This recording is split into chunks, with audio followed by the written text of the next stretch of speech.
Hello students, in this lecture of differential equation we are going to begin with solving a differential equation.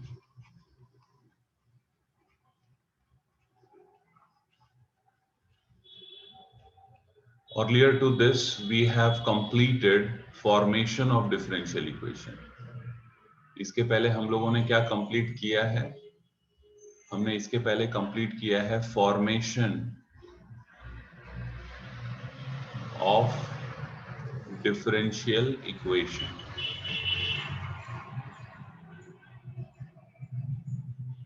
Okay, जल्दी से देख लेते हैं formation of differential equation में हमने क्या किया था. फॉर्मेशन ऑफ डिफरेंशियल इक्वेशन में हमें जनरल सॉल्यूशन दिया होता है. जनरल सॉल्यूशन हमें दिया होता है और क्या करना होता है, जनरल सॉल्यूशन से हमें डिफरेंशियल इक्वेशन फॉर्म करना होता है. मतलब हमें डिफरेंशियल इक्वेशन क्रिएट करना है या बनाना है, जो भी बोलो. सो जनरल सॉल्यूशन से डिफरेंशियल इक्वेशन हमें बनाना है, इसको बोलते हैं फॉर्मेशन. ये जो प्रोसेस है ये प्रोसेस है फॉर्मेशन. ओके, और यहाँ पे हमें क्या करना पड़ता है, यहाँ पे हमें डिफरेंशिएट करना पड़ता है. डिफरेंशिएट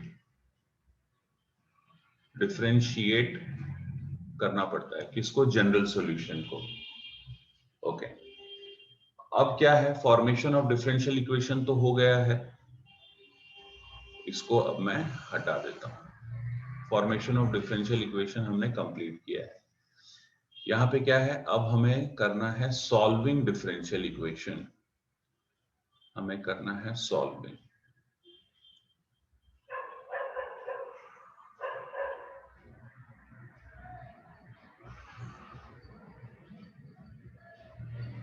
सॉल्विंग डिफरेंशियल इक्वेशन में एग्जैक्टली इसका उल्टा करना है आपको.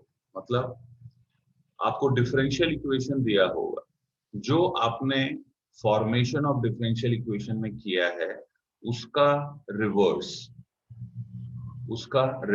मतलब अब डिफरेंशियल इक्वेशन आपको दिया है और आपको जनरल सॉल्यूशन लेके आना है. आपको डिफरेंशियल इक्वेशन दिया है और जनरल सॉल्यूशन लेके आना है. तो यहाँ पे क्योंकि आप रिवर्स प्रोसेस में हैं, तो डिफरेंशिएशन का रिवर्स क्या होगा, इंटीग्रेशन. आपको क्या करना पड़ेगा, आपको यहाँ पे इंटीग्रेट करना पड़ेगा. ओके, तो फॉर्मेशन ऑफ डिफरेंशियल इक्वेशन में आप क्या करते हैं, फिर से एक बार, आपको जनरल सॉल्यूशन दिया है.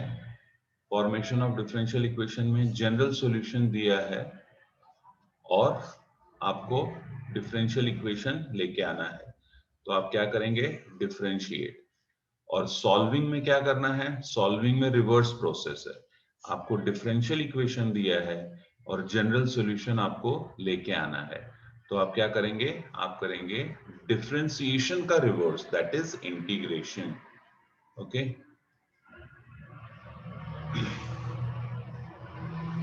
तो अभी यहाँ पे ये मैं लिखता हूं.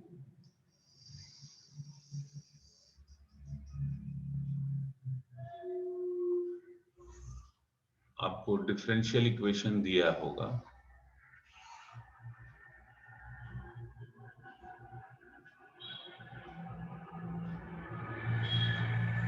डिफरेंशियल इक्वेशन आपको प्रोवाइड किया होगा और आपको डिफरेंशियल इक्वेशन से लेके आना है जनरल सॉल्यूशन.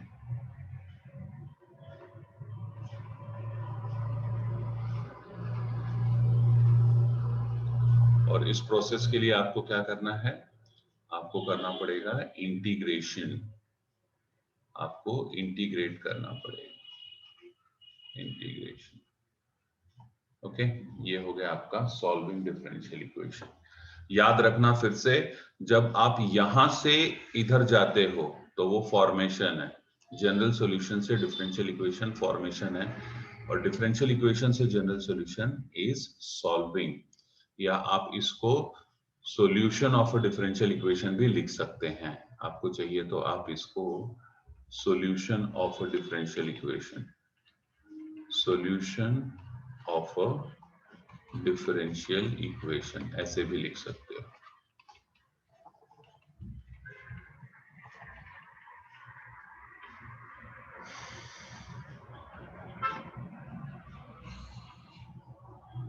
ये भी लिख सकते हो।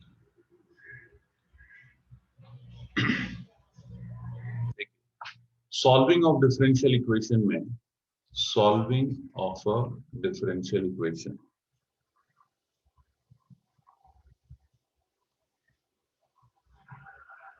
सॉल्विंग अ डिफरेंशियल इक्वेशन, इसमें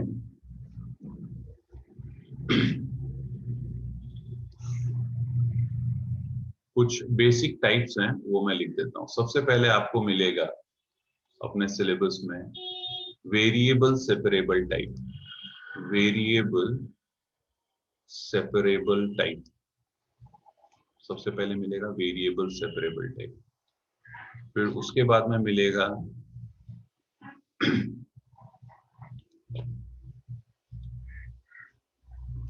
वेरिएबल सेपरेबल,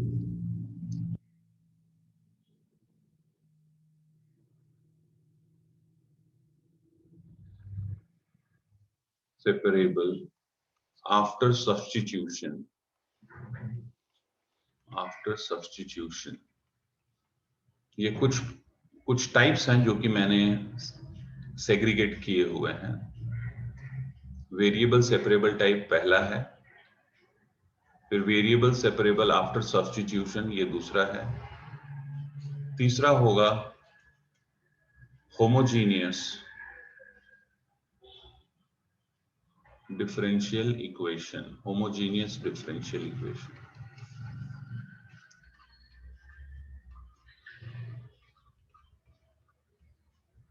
और चौथा है linear differential equation, linear differential equation.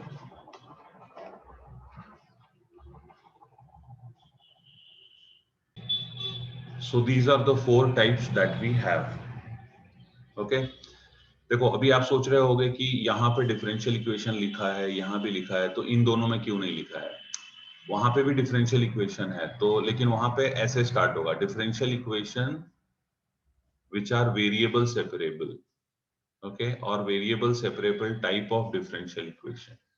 आपको चाहिए तो आप यहाँ पे लिख सकते हैं variable separable type of differential equation, लिख सकते हैं, कोई दिक्कत नहीं। Variable separable type of differential equation,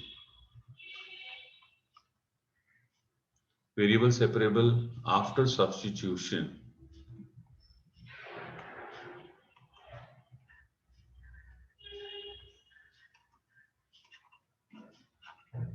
type of differential equation. ये चार टाइप है। तो अभी सबसे पहले हम लोग स्टार्ट करेंगे फर्स्ट टाइप। फर्स्ट टाइप क्या था? Variable separable. बहुत ही आसान टॉपिक है सॉल्विंग डिफरेंशियल इक्वेशन। जिनको डेरिवेटिव और इंटीग्रेशन आता है उनके लिए डिफरेंशियल इक्वेशन मैंने आपको पहले भी बताया बहुत इजी होता है। ओके, तो इसको हम स्टार्ट करते हैं।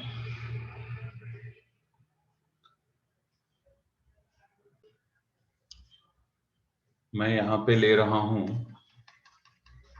Exercise 6.3 second first. क्वेश्चन है solve the following differential equation. Question क्या है? Solve the following differential equations.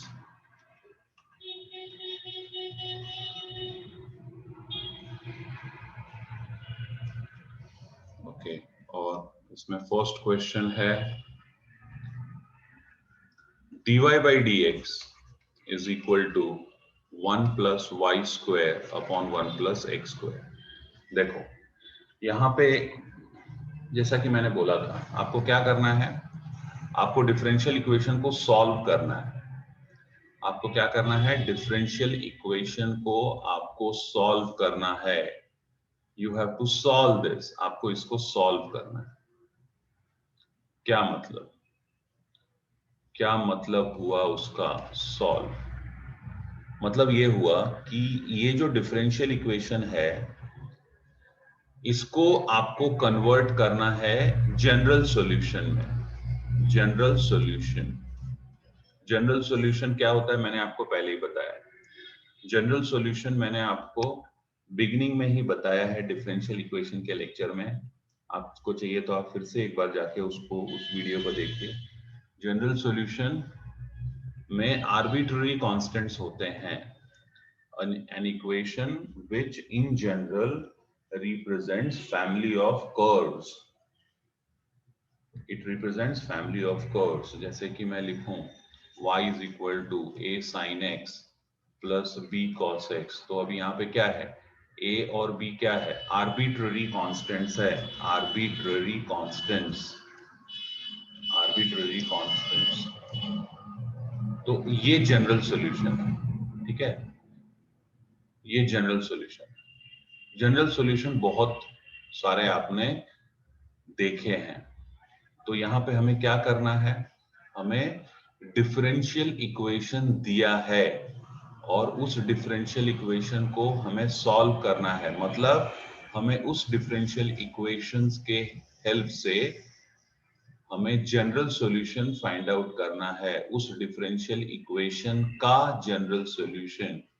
Okay, ये हमें फाइंड आउट करना है। और इसके लिए हम क्या करेंगे, इसके लिए हम इंटीग्रेशन का यूज करेंगे।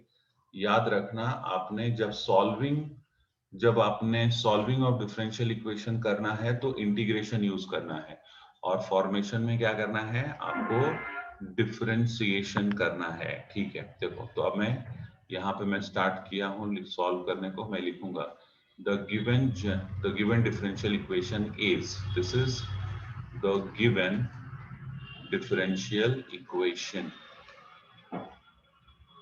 this is the given differential equation। अब मैं क्या करूंगा, अब मैं इसको यहाँ पे मैं इंटीग्रेशन के लिए वेरिएबल्स को सेपरेट करूंगा। I will separate the variables, I will, ध्यान से देखो, I will separate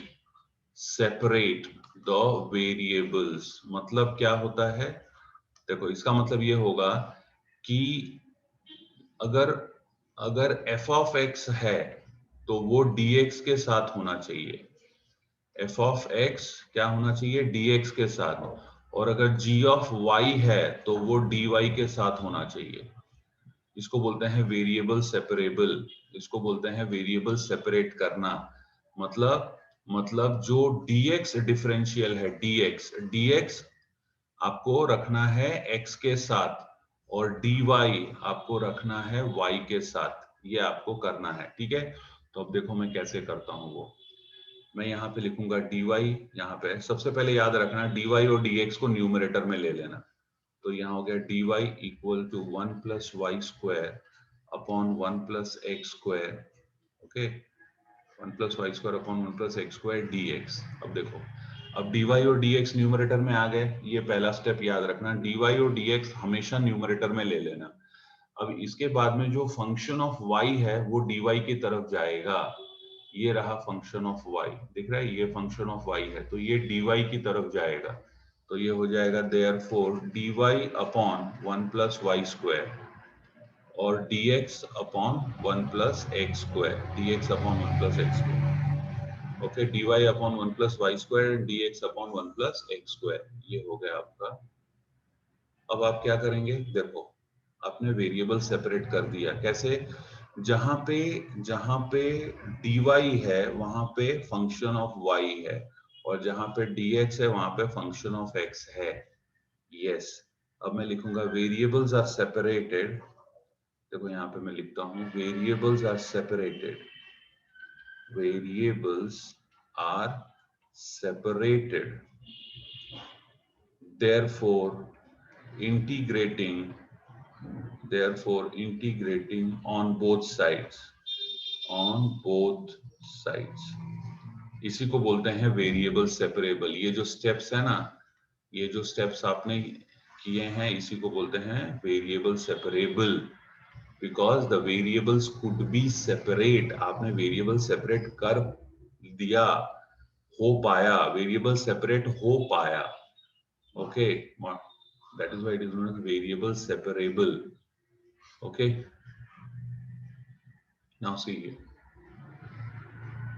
I will write integrating both sides. So you will have integration of dy upon 1 plus y square equals to integration of dx upon 1 plus x square. Okay, ये देखो, तो अभी इसको मैं लिखूंगा, इसको मैं लिखूंगा 1 upon 1 plus y square dy, और यहाँ पे 1 upon 1 plus x square dx। ठीक है, आपको मालूम है आप इसको दोनों तरह से इंटीग्रेट कर सकते हैं, डायरेक्ट भी कर सकते हैं और नहीं तो रिजल्ट भी यूज कर, थियरी भी यूज कर सकते हैं। डायरेक्ट करेंगे तो क्या आएगा, tan inverse y, tan inverse y equals to tan inverse x, tan inverse x। Okay, अब देखो, अब यहाँ पे थोड़ा सा अपने को ध्यान देना पड़ेगा। आपको मालूम है इंटीग्रेशन ऑफ, ओके, थोड़ा देखो ये यहाँ पे जाके अब थोड़ा सा मैं आप लोगों को टाइम लूंगा, आप लोगों का, और इसको जरा डिटेल में एक्सप्लेन करूंगा। देखो, सबसे पहले तो मैंने क्या बोला कि अगर d by D x of tan inverse x है, क्या होता है 1 अपॉन 1 प्लस एक्स स्क्वायर, तो इसका डेरिवेटिव ये है, मतलब इसका इंटीग्रेशन ये होगा, तो डायरेक्ट लिख सकते हैं। ठीक है, मैंने बोला आप यहाँ पे थियरी भी यूज कर सकते थे। थियरी यूज करने का मतलब कैसे है, आपको मालूम है हमने इनडेफिनेट इंटीग्रेशन में ये किया हुआ है 1 upon a square plus x square dx, क्या होता है 1 upon a tan inverse of x by a plus c. ठीक है, तो अगर इसको मैं 1 स्क्वायर लिखता हूं तो यहाँ पे a क्या है 1 है, तो ये हो जाएगा 1 upon 1 tan inverse of x upon 1। ठीक है ना, तो अल्टीमेटली ये भी वही आ रहा है, ये भी tan इनवर्स ऑफ x ही आ रहा है। तो वही मैं बोल रहा था कि इसको आप दोनों तरह से सॉल्व कर सकते हो। ओके, इसको आप दोनों तरह से सॉल्व कर सकते हो, लेकिन आपको मालूम है जब भी आप इंटीग्रेट करते हैं तो आप कांस्टेंट ऑफ इंटीग्रेशन ऐड करते हैं। तो यहाँ पे देखो, बेसिकली यहाँ पे क्या होगा, यहाँ पे होगा, सब लोग बहुत ध्यान से देखना इधर, क्योंकि ये जो पार्ट है ये पार्ट थोड़ा सा समझना पड़ेगा। ओके, सो tan inverse y plus c1, यहाँ पे मैंने ऐड किया c1, और यहाँ पे मैंने ऐड किया tan inverse x plus c2। देखो दोनों जगह मैंने कांस्टेंट ऐड किया, लेकिन ये जो c1 है ये वहां पे जाएगा, तो c1 जब वहां पे जाएगा तो आपको क्या मिलेगा, आपको मिलेगा नेक्स्ट स्टेप में आपको मिलेगा tan inverse y equals to tan inverse x plus c2 minus c1। अच्छा, c2 माइनस c1 क्या है, एक कांस्टेंट है, तो अभी ये c2 माइनस c1 को मैं एक दूसरे कांस्टेंट से रिप्लेस करूंगा, tan inverse y tan inverse x plus c। Okay, इसको मैंने दूसरे कांस्टेंट से रिप्लेस कर दिया। ठीक है, तो ये क्या हो गया, ये हो गया c। तो कहने का मतलब ये है कि हम दोनों साइड कांस्टेंट ऐड करने की जरूरत नहीं है। जब आप जब आप इंटीग्रेट कर रहे हैं दोनों साइड, तो आपको दोनों साइड कांस्टेंट ऐड करने की जरूरत नहीं है, आप किसी भी एक साइड ही कांस्टेंट ऐड करना है। आपको किसी भी एक साइड ही कांस्टेंट ऐड करना है, ये मैं बोलना चाहता हूं। तो मैं क्या करूंगा, अब मैं कांस्टेंट ऐड एक ही साइड करता हूं। I will add constant of integration on one side only. So see what I will get. I will get tan in plus c. Okay, this is what I will get. This is what I will get. Okay, देखो अभी भी ये complete नहीं हुआ है, इसलिए नहीं हुआ है क्योंकि इसके बाद में क्या होता है, देखो वैसे तो देखा जाएगा तो आपने सॉल्व कर दिया, अगर एक तरह से देखा जाएगा तो आपने ये सॉल्व कर दिया। आपको आंसर मिल गया, tan inverse y equals to tan inverse x plus c। ये है जनरल सॉल्यूशन। देखो ये डिफरेंशियल इक्वेशन था और ये उसका जनरल सॉल्यूशन है। ये डिफरेंशियल इक्वेशन था और ये उसका जनरल सॉल्यूशन है। तो मतलब आपने डिफरेंशियल इक्वेशन को सॉल्व कर दिया है। ओके, देखो इसमें आर्बिट्ररी कांस्टेंट है।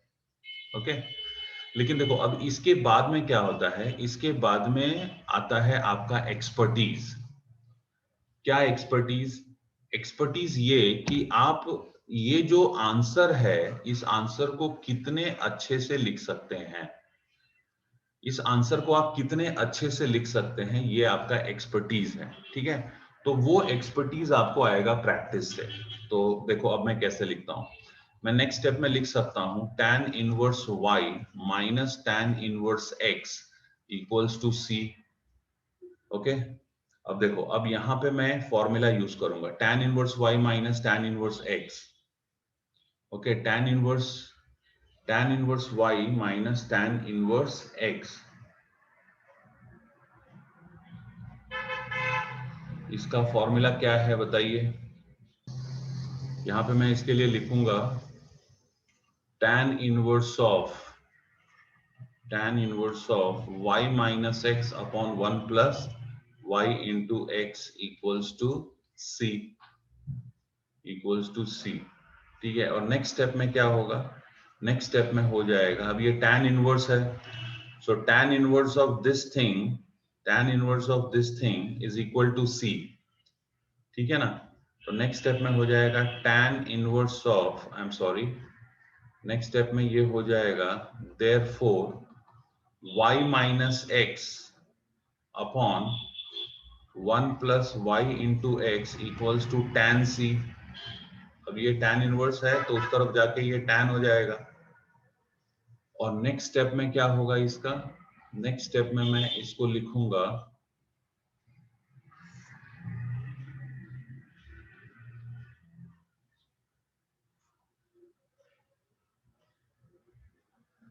देयरफॉर, अच्छा ये जो tan c है, tan c एक कांस्टेंट है और इस tan c को मैं दूसरे कांस्टेंट से रिप्रेजेंट कर सकता हूं। tan c को मैं एक दूसरे कांस्टेंट से रिप्रेजेंट करूंगा because just it is a constant. So y minus x equals to 1 plus y into x into c, where I will write where this is capital C, where capital C is tan of C, where capital C is tan of C। देखो ये है अब मेरा general solution, देख रहे हो, देखो ये फर्क है। मैंने क्या किया, मैंने अपने आंसर को, देखो ये वाला और ये वाला, ये दोनों भी आंसर है, लेकिन ये वाला जो है ये बहुत ही फाइन आंसर है। क्यों? क्योंकि इसमें मैंने एक्सपर्टीज यूज करके और इसको मैंने सिंपल तरह से लिखने की कोशिश की है। ओके, और ये देखने में भी बेहतर लग रहा है। So this is the required general solution, ये है आपका फाइनल आंसर। आई होप आप लोगों को समझ में आया होगा, और थोड़ा सॉल्व करेंगे तो आगे और प्रैक्टिस हो जाएगा। तो अभी सेकेंड क्वेश्चन सॉल्व करते हैं। log dy by dx equals to 2x plus 3y।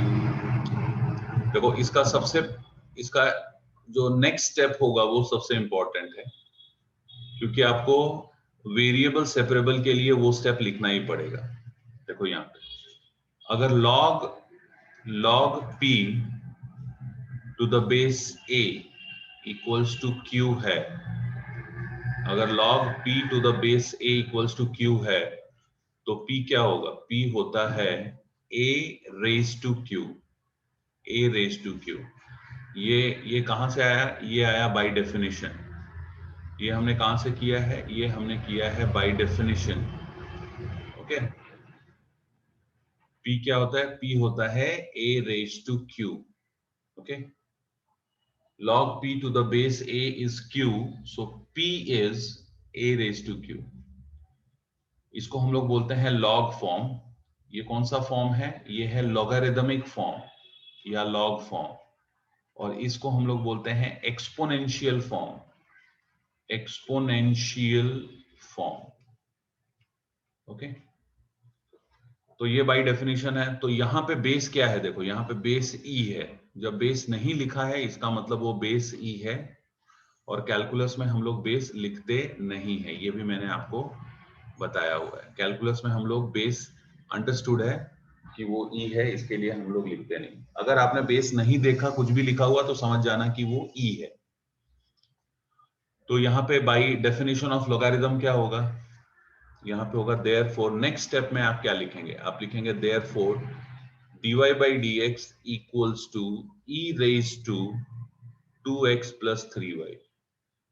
Okay, अब इसके बाद का नेक्स्ट स्टेप जो है वो हमें लॉ ऑफ इंडाइसेस यूज करना होगा।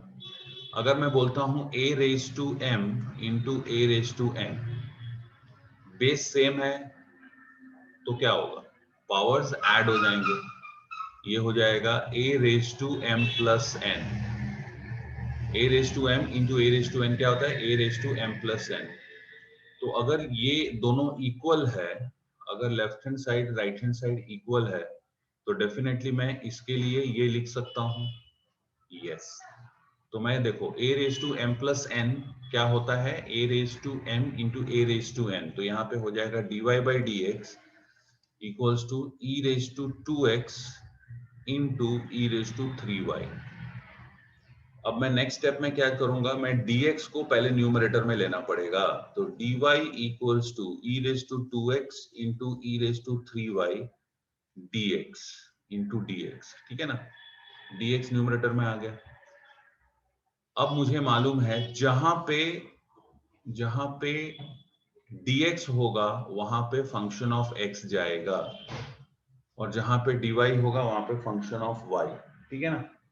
तो ये जो है ये फंक्शन ऑफ y है, तो इसको dy के साइड जाना होगा। तो मैं लिखूंगा therefore dy upon e raise to 3y, dy upon e raise to 3y equals to e raise to 2x into dx। अब नेक्स्ट स्टेप क्या होगा? Therefore e raised to minus 3y dy equals to e raised to 2x equals to e raised to 2x dx। अब मैं यहाँ पे लिखूंगा variables are separated. Variables देखो separate हो गया। कैसे सेपरेट हो गया? इसलिए सेपरेट हो गया क्योंकि जहां dy है वहां पे फंक्शन ऑफ y है, ओके, और जहां पे dx है वहां पे फंक्शन ऑफ x है। तो इसको हम लोग बोलेंगे variables are separated. Variables are separated, therefore integrating on both sides, integrating on both sides. तो क्या होगा? देखो ये हो जाएगा e raise to minus 3y dy equals to e raise to 2x dx। Okay, अभी इसको हम लोग इंटीग्रेट करेंगे। तो इंटीग्रेट करेंगे क्या हो जाएगा? e raised to 3y का इंटीग्रेशन क्या होगा? e raised to minus 3y। This is e raised to minus 3y upon minus 3। y का कोएफिशिएंट है, यहाँ पे होगा e raised to 2x upon 2, और बाद में कांस्टेंट ऑफ इंटीग्रेशन ऐड कर दो, ओके, प्लस c ऐड कर दो। अब मैं क्या करता हूँ? अब मैं इसको और सिंप्लीफाई करना है आपको, तो आप क्या कर सकते हैं? इसको आप ऐसे लिख सकते हैं। देखो ये -3 है, so definitely it is minus e raise to minus 3y upon 3। Okay, ये डिनोमिनेटर का माइनस न्यूमरेटर में आ गया। Minus e raise to 2x upon 2 equal to c, equal to c। ठीक है, और अब मैं नेक्स्ट स्टेप में लिखता हूं therefore e raise to minus 3y upon 3 plus e raise to 2x upon 2 equals to minus c। Minus c को मैं माइनस सी को एक दूसरे कांस्टेंट से रिप्रेजेंट करता हूं, e raised to -3y upon 3 plus e raised to 2x upon 2 equal to c, where capital C is -c. ये capital C जो है वो -c है. That's it. This is required general solution. यहाँ पे आप लिख सकते हैं this is required general solution. जब भी आप सॉल्व करेंगे तो आपको क्या मिलेगा? आपको मिलेगा general solution. This is required general solution. Differential equation को सॉल्व करने पे जनरल सॉल्यूशन मिलता है. क्यों जनरल सॉल्यूशन है? क्योंकि यहाँ पे आपको एक कांस्टेंट दिख रहा है, ये आर्बिट्रेरी कांस्टेंट है. ओके, आई होप आपको समझ में आया होगा. फर्स्ट और सेकंड होने के बाद में ये क्वेश्चन नंबर 3 और 4 आप लोग सॉल्व करेंगे. बहुत सिंपल प्रॉब्लम्स है, ये आप सॉल्व करिए. 3 और 4 ये दोनों क्वेश्चन आप सॉल्व करेंगे. मैं फिफ्थ सॉल्व करता हूं. ये देखो fifth. The given differential equation is, हमें इस इक्वेशन को सॉल्व करना है. ये डिफरेंशियल इक्वेशन को सॉल्व करना है. ठीक है. So the given differential equation is this, right.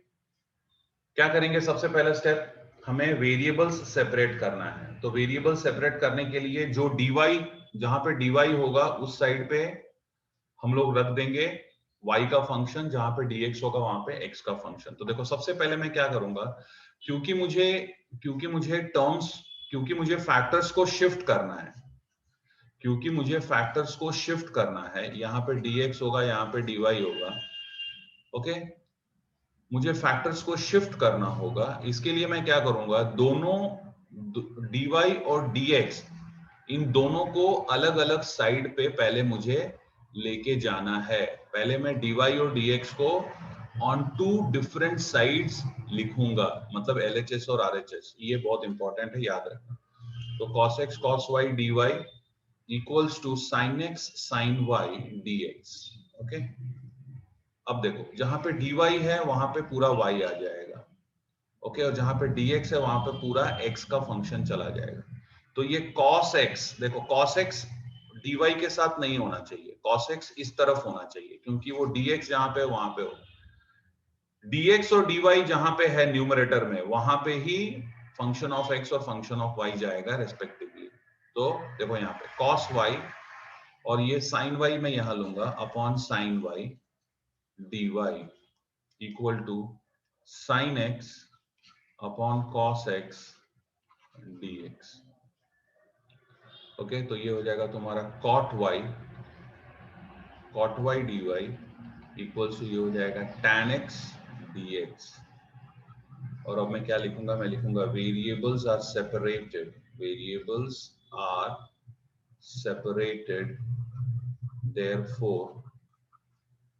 therefore integrating on both sides, integrating on both sides.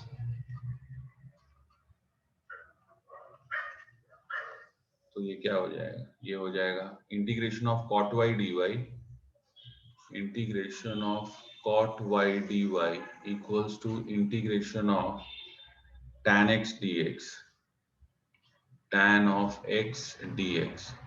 देखो अभी इंटीग्रेशन ऑफ cot y क्या होगा, log of sin y. Integration of cot y होगा log of sin y, और यहाँ पे होगा log of sec x. Integration of tan x क्या होता है, log of sec x plus c. देखो क्या करना है, यहाँ पे मुझे प्लस c लिखना है, बराबर ना, एक कांस्टेंट ऐड करना है. लेकिन देखो मैं क्या करूंगा, अगर मुझे कांस्टेंट ऐड करते समय,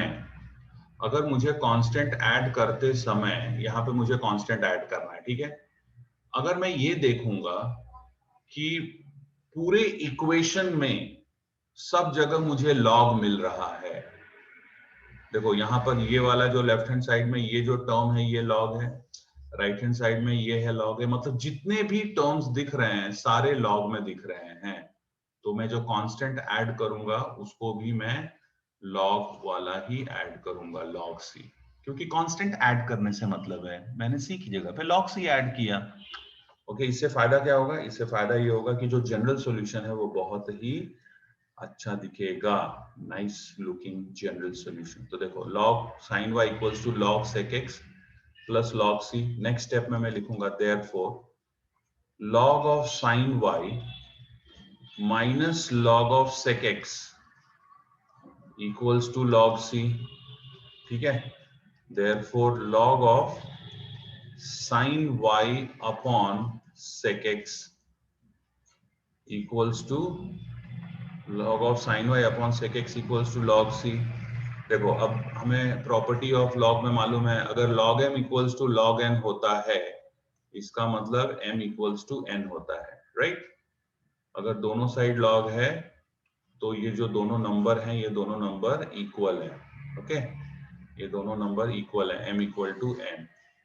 तो यहाँ पे क्या होगा? यहाँ पे होगा log sin y upon sec x equals to log c। तो मैं लिखूंगा therefore sin y upon sec x equals to c that is, ये आप लिख सकते हैं फाइनल, that is, यहाँ पे लिखता हूं मैं therefore sin y equal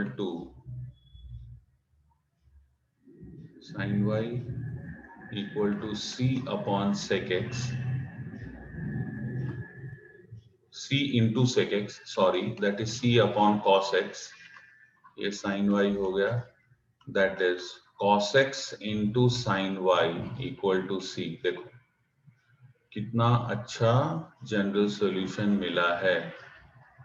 this is required general solution. I hope आपकी समझ में आया होगा। इसको फिर से देखिए एक बार पूरा रिपीट करके और इसको अच्छे से सॉल्व करिए।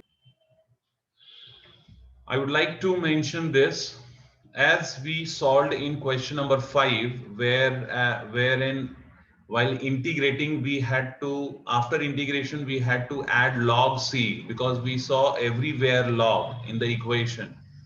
And I told you that if you see after integration that you are getting log everywhere, you will add the constant of integration as log of c instead of c.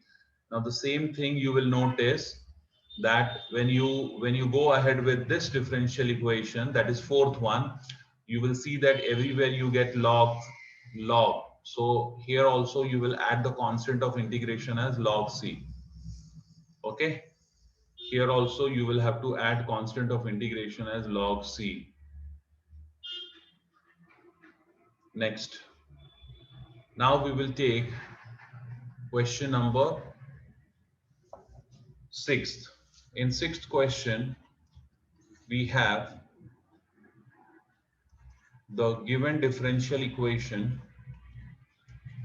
is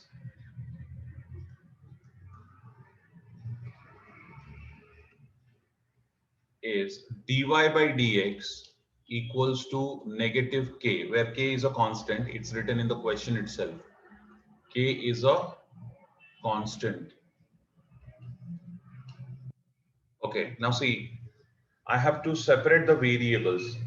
But before that, I need to take dx in the numerator. So I will take dy equals to minus k dx.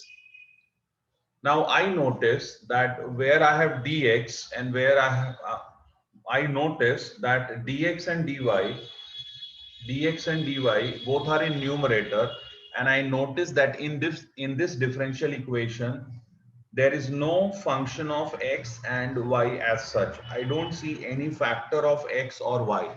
No factor of x, no factor of y. So I consider this to be the final step, that is variables are separated. Now minus k is a constant. It could be kept anywhere. If you want to shift it to the dy side, even that is okay. But then I consider numerator to be a proper place for negative k. Why take this minus k in the denominator? Let it be in the numerator. I will write variables are separated. I write here variables are separated.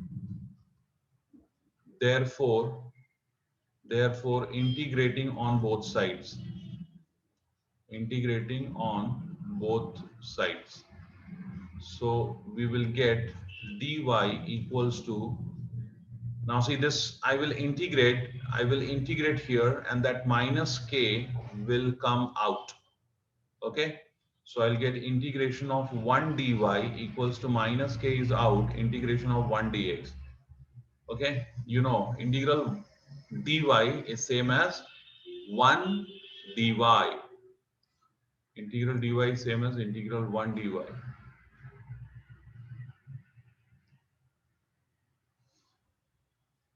So the next step we get is, therefore integral 1 dy is y minus k, integral 1 dx is x plus c. So I will get therefore y equal, y plus kx equals to c. This is required general solution. This is required general solution. Now in this general solution, one has to understand that k is not arbitrary constant. It is this which is arbitrary constant. What is k in that case? K is not an arbitrary constant. K is some given constant. Okay, it is some given constant. That's it. So we solve this. So now we solve question number 7. The given differential equation is, this is the given differential equation. We need to solve this.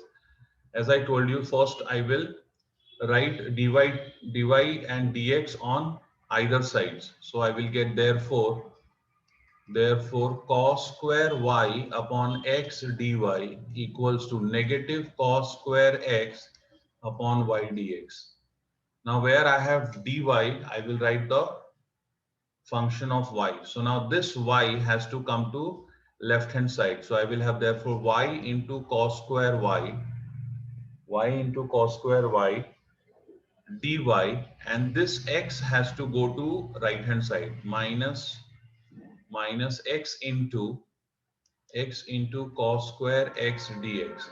Now I will write what variables are separated. I'll write here variables are separated,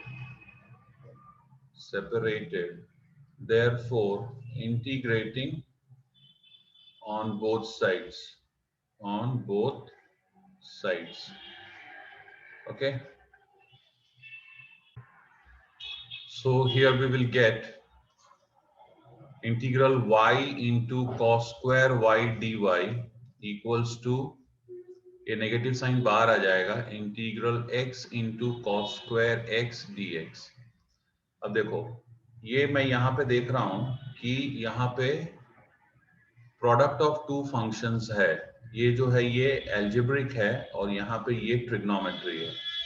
यहाँ पे भी algebraic है और trigonometry है. तो यहाँ पे integration by parts use होगा, इंटीग्रेशन बाय पार्ट्स यूज होगा, and that is integral uv dx. लेकिन हमें मालूम है कि अगर cos स्क्वायर x को इंटीग्रेट करना है, हमें मालूम है कि अगर cos स्क्वायर x को इंटीग्रेट करना है तो उसको हमेशा cos स्क्वायर x को इंटीग्रेशन करने के लिए हमें उसको 1 प्लस cos 2x अपॉन 2 लिखना पड़ता है. cos स्क्वायर x को इंटीग्रेट करने के लिए उसको 1 प्लस cos 2x अपॉन 2 लिखना पड़ेगा, और अगर sin स्क्वायर x को इंटीग्रेट करना है तो 1 माइनस cos 2x अपॉन 2 लिखना पड़ेगा, तो ही वो इंटीग्रेट होता है. तो अब हम क्या करेंगे, यहाँ पे हम यहाँ पे लिखेंगे इंटीग्रेटिंग, स्टार्ट करते हैं.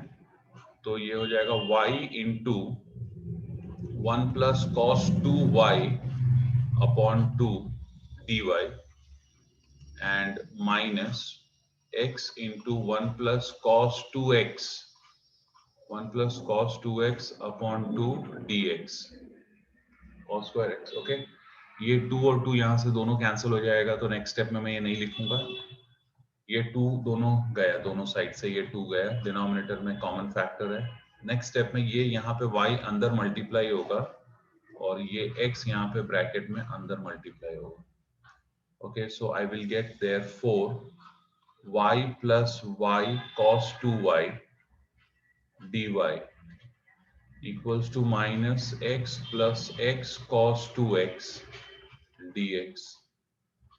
अब मैं इसको इंटीग्रेट करता हूँ. So integral y dy plus integral y into cos 2y dy equals to minus x dx minus x into cos 2x dx. Okay, अब यहाँ पे देखो, ये तो इंटीग्रल y dy तो सिंपली हो जाएगा y स्क्वायर बाई 2.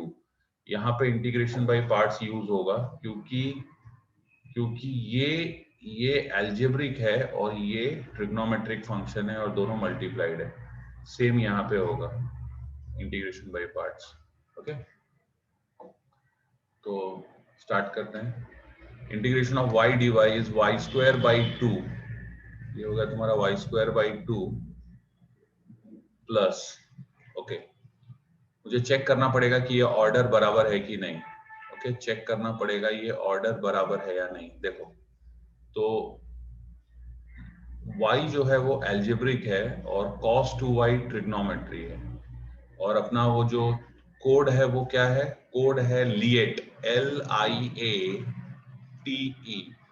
तो एज पर द कोड ए होना चाहिए, बाद में टी होना चाहिए, ए के बाद टी. यहाँ पे भी वैसा ही है, तो कोई दिक्कत नहीं है, ये तो बराबर है. तो स्टार्ट करते हैं. y integral cos 2y, y integral cos 2y dy minus big integral d by dy of y integral cos 2y dy and dy. ये हो गया आपका left hand side equal to. अब RHS ये वाला, ये हो जाएगा आपका minus x square by 2 minus है तो बड़ा ब्रैकेट आएगा यहाँ पे. देखो, ये है x cos 2x, so x integral cos 2x dx minus big integral d by dx of x integral cos 2x dx and the whole dx. Okay, और ये आउटसाइड ब्रैकेट यहाँ पे कंप्लीट. अभी नेक्स्ट स्टेप में आपको मिलेगा y square by 2 plus y cos 2y. Integration of cos 2y is sin 2y अपॉन 2. sin 2y अपॉन 2 और यहाँ पे y मल्टीप्लाई है minus d by d y of y, तो ये 1 हो गया और यहाँ पे होगा sin 2y अपॉन 2. So minus integral sin 2y अपॉन 2 एंड dy. ये हो गया आपका left hand side complete. Left hand side complete हो गया. ओके, राइट हैंड साइड में minus x square by 2 minus x square upon 2 फिर माइनस फिर बिग ब्रैकेट और integration of x cos 2x. तो x cos 2x होगा x into sine 2x upon 2 minus और अंदर आपको मिलेगा sine 2x upon 2 dx. d by dx of x ये 1 होगा और ये साइन 2x अपॉन 2 बाद में. ये अंदर वाला इंटीग्रेशन हो गया लेकिन बाहर वाला अभी भी बचा हुआ है. Okay, so next step it is y square by 2 plus y sin 2y upon 2 minus 1 by 2, ये 1 by 2 बाहर. Integration of sin 2y is minus cos 2y upon 2 equals to minus x square by 2 plus, sorry, open the bracket, minus x sin 2x upon 2 plus 1 by 2 and integration of sin 2x is minus cos 2x upon 2 plus c. Okay, ये open हो गया bracket तो minus minus plus हो गया और integration of sin 2x is minus cos 2. अब देखो मैं क्या करता हूँ, आई मल्टीप्लाई थ्रू आउट बाई 4 से मल्टीप्लाई करता हूँ. ओके, क्योंकि यहाँ पे देखो 2 इंटू 2 4 है ना, 4 से मल्टीप्लाई करता हूँ तो देखो क्या मिलेगा 2y square plus 2y sin 2y, okay, plus cos 2y equals to minus x square, sorry minus 2x square minus 2x sine 2x minus cos 2x plus 4c, 4 से मल्टीप्लाई कर दिया मैंने तो क्या मिला मुझे plus 4।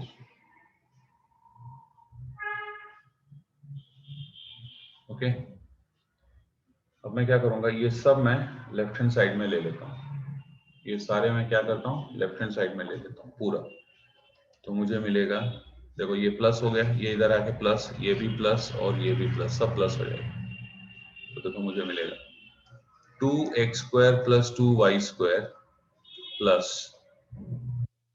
2x square plus 2y square plus 2x sine 2x plus 2y sine 2y plus cos 2x plus cos 2x plus cos 2x plus cos 2y equals to 4c, और उस 4c को मैं वापस c लिखता हूँ, बड़ा c लिखता हूँ, मतलब जो भी c लिख रहा था उससे बड़ा लिख दिया, और क्या करूँ, सो where capital C is 4 small c as solution.